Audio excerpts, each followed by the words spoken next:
Fort Laramie is one of the most important sites in the history of the American West. For over 50 years, it provided support for major events like the fur trade, the westward emigration, the gold rushes, and the Indian Wars. It all began because there was a need for a post to trade with Indians and fur trappers. Originally called Fort William, it soon became known as Fort Laramie because it is located where the Laramie River flows into the North Platte. The fur trade declined, but the fort prospered by supplying the wagon trains that followed the Platte River Trail to Oregon, California, and Utah in the 1840s and 50s. The roster of colorful folks who visited the fort reads like a who's who of the 19th century West.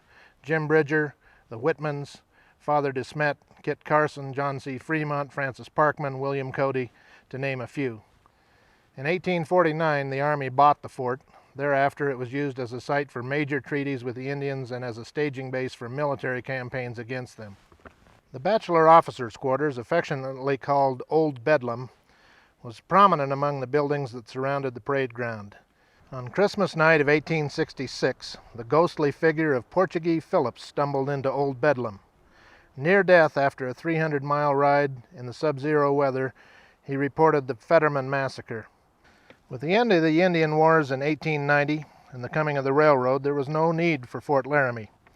It fell into disrepair and was scavenged by the locals until it was designated a National Historic Site and partially restored by the National Park Service.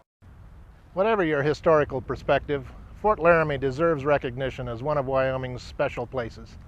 I'm Gene Gade of the University of Wyoming Cooperative Extension Service.